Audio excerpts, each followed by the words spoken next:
Hi everybody, I'm Bree the Plant Lady, checking in with a weekly garden tour, and I'm so excited to share with you that the first poppies have started to open.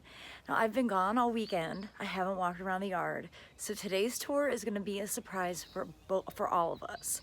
I cannot wait to see if there are more poppies blooming in other parts of the garden. So let's get busy. As you can see, the front border has really filled in, and right now there's only one poppy blooming, but there's a whole bunch coming. And of course, the bachelor buttons have been blooming for several weeks, and they are such great plants for pollinators. You can see here's a wasp. If I can get that to focus. There are skippers, there are butterflies. It's just altogether such a beautiful display, and all of these plants are great for cut flower arrangements. So I'll give you a pan of the front garden. You can see the barley wave is really starting to do its thing now. It's all starting to flower, and this will be completely spectacular when all of this turns amber. I'm really excited to see how much beer we get from this border, because that's really the end game here. None of the larkspur is blooming in this area. That might be because it's become so shady. So all these trees that used to not be this big now actually cast really big shadows, you can see. So this summer I have to come up with a new plant palette that tolerates more like part sun conditions. This front border that I did some videos on showing how to transplant things like sedum. Look, that looks like deer hoof prints there. Important to note. It's not really the end of the world. There's nothing out here that can't get eaten, but it's better if it doesn't get eaten. I just want to see how all the pycnanthemum's doing that I transplanted. I'm going to need to irrigate out here again.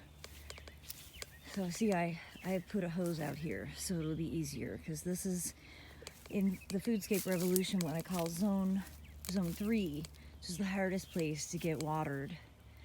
And yeah, the pycnanthemum's looking good, but it's dry. Even though we had rain on Saturday, I haven't seen a rain gauge. Not sure how much. But this is always exciting to see irises getting ready to open. I didn't propagate anything yet, but it is on my list for this week. You can see I really do need to trim this Prunus mume if we have any intention of ever using the hammock. All this self-sown mustard is bolted. But I want to show you this iris that's blooming over here. This is actually where Sophia, the golden kitty, the golden panther, got her nickname Golden Panther. It's from this iris. Isn't that so pretty? I never considered myself like an iris person, but I have to say, I really have a soft spot for these. And the Chinese fringe tree continues to look amazing. Over there, the camellias are just about finished. I see a couple of flowers still on royal velvet.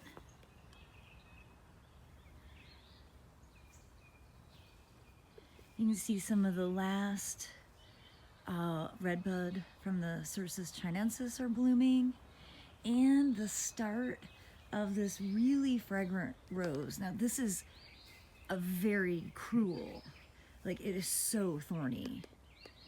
But I got this from my mentor and friend who's passed, Dr. Clifford Parks, and I love how it just sort of rambles through these evergreen shrubs, the ligustrum and the cleyera there. And it only blooms once a year, but it's super fragrant and it's really quite delightful. It's pretty amazing how much everything has grown. Like, look at how big these ferns have gotten. I love using ferns as a way to shield an air conditioning unit. And then over through this border, the Blatilla's in flower. There's that camellia that I did in the last video I posted, the last few flowers of Jacks are blooming. And over here, everywhere that I transplanted, I need to water. I can't wait to see what the rain gauge says, but it doesn't look like we got very much rain. I know that some of the storms were quite severe, but it doesn't seem as if we got very much. You can see how the phlox has done what it always does, grown really, really tall and taken over the entire bed. But I'm glad to have, you know, this little front area that I can have some annuals in, and the crimson clover that I sowed in January is doing well. I forgot to sow the crimson clover on time, but I did get some sown last week. And then the sweet peas are really rocking. I've been bringing these in for flower arrangements. They smell so good. And we did have frost while I was gone, so I had brought these potatoes in. It'll be interesting to see how the other potato bags look. But overall, I think we were wise to take the precautions and bring a bunch of plants inside. Like all the succulents came in, and yeah. I think we got to like 30 or 31. So in contrast to that cold temperature, we have 88 degrees predicted for Thursday. So I might actually get in and use the pool, and it needs to be cleaned again. But you can see, oh, look at that barley. Isn't that so cool? You can see one of my frog friends. These are leopard frogs. We have several that live in this pond, and they go to the bathroom a lot. They're actually the primary reason that I have to clean it all the time. But I really love being able to share it with these frogs. They're really quite cute. So far we only have one poppy in bloom. It's pretty crazy. These are coming along, but not quite blooming yet. But that feed tank of barley looks pretty awesome. And you can see the sweet peas are starting to poke out of the top. So that was the goal of this planting, and it's coming to fruition. Well, according to the rain gauge, we got 1 inch, and honestly, that might not be accurate because this might be some hose water, as I was running the sprinkler last week before I left.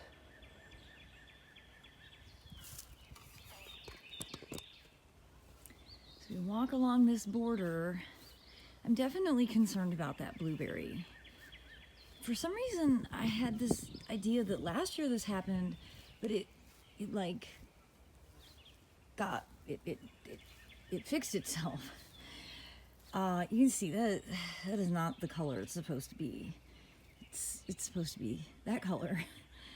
So I'm not sure what's going on with it. I might send a sample of this into the materials lab along with that flamethrower redbud to identify exactly what's going wrong. I did fertilize and mulch with ground aged pine bark in hopes that that would fix it, but yeah, I don't know. This blueberry, its days may be numbered. I really thought that this would be the first poppy to open, and it's close. Look, this is gonna be a soft lavender. This is that one that I've been showing you all winter long that's self-sowed at the base of one of my root pouches in a relatively inconvenient spot, but not quite open yet.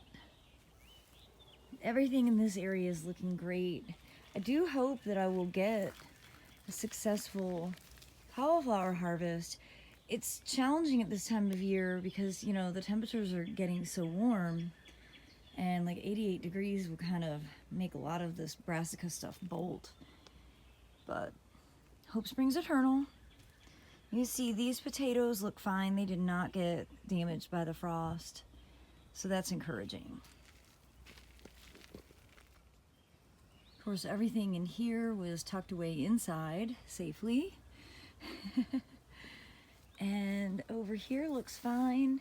I did not bring this tomato in, and it didn't get damaged, so that's good. And you see it has fruit forming on it. Look at those.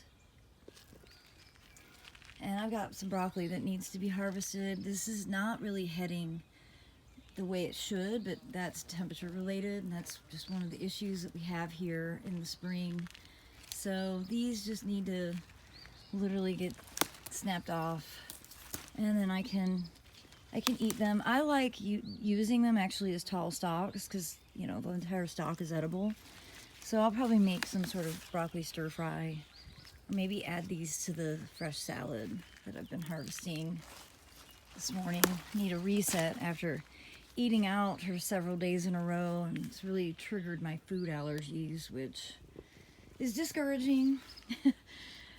I may just have to be a homebound eater for the rest of my life, because restaurants seem to have too much cross-contamination with stuff that I cannot eat.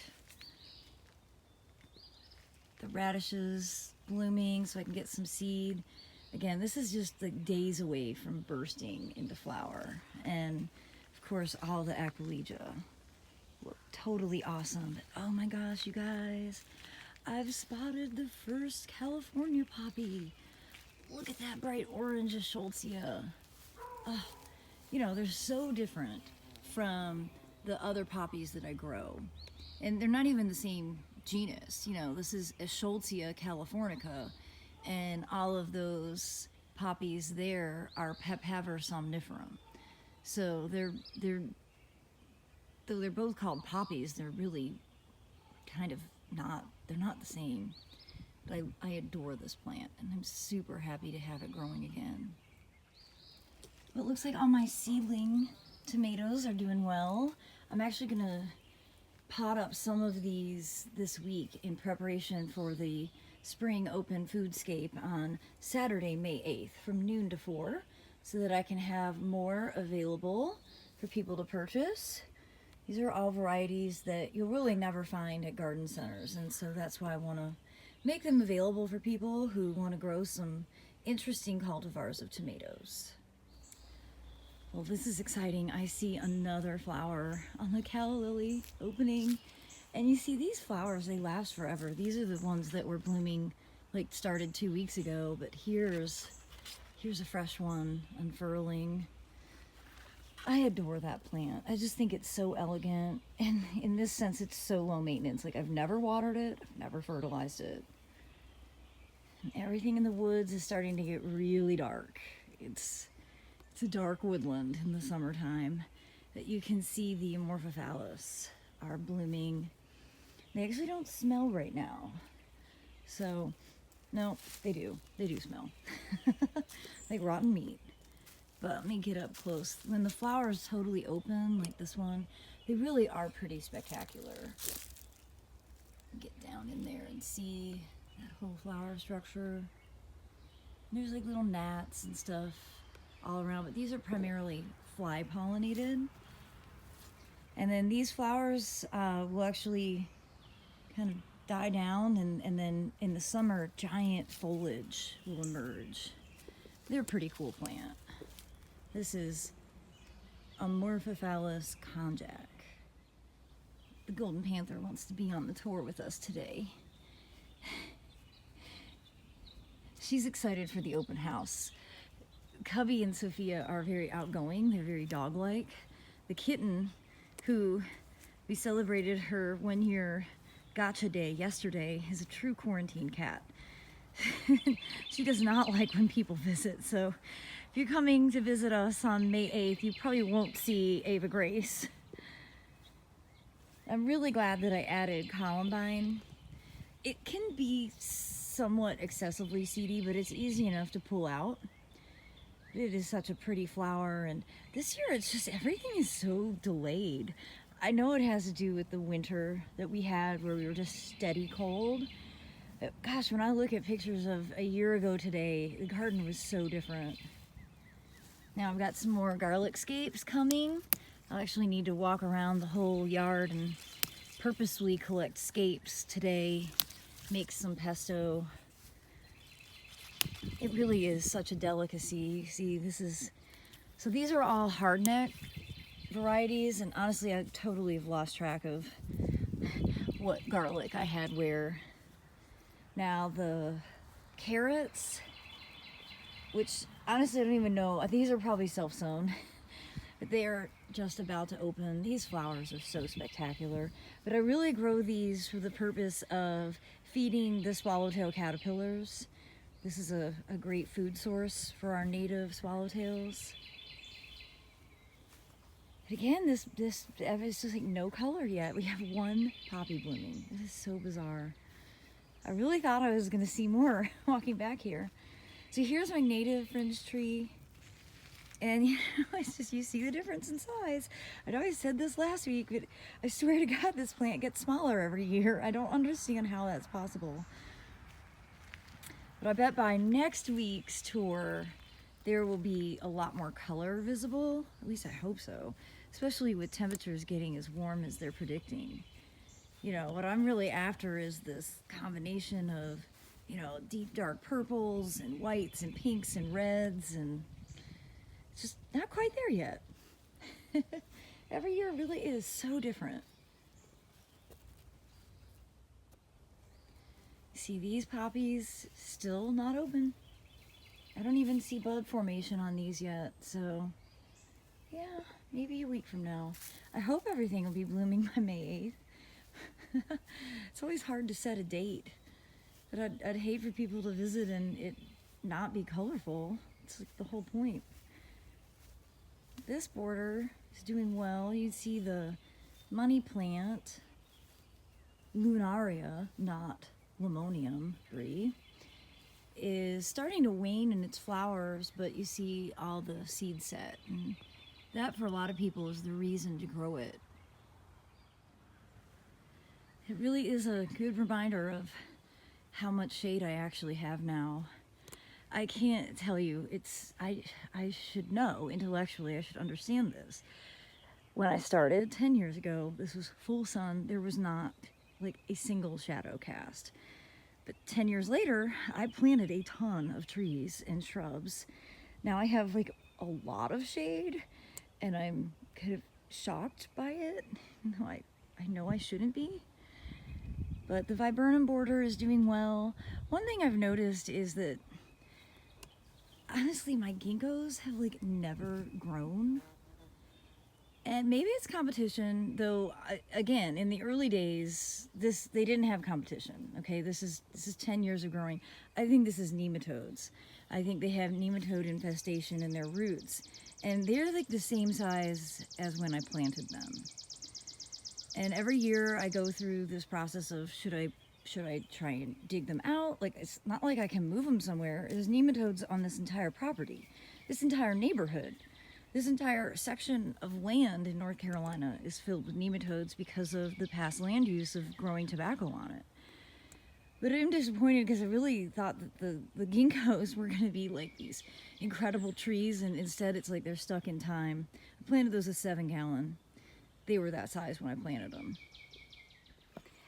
One of the things that I love most about the Viburnum Macrocephalum is when the petals start to fall and it creates this sort of carpet of fallen blooms.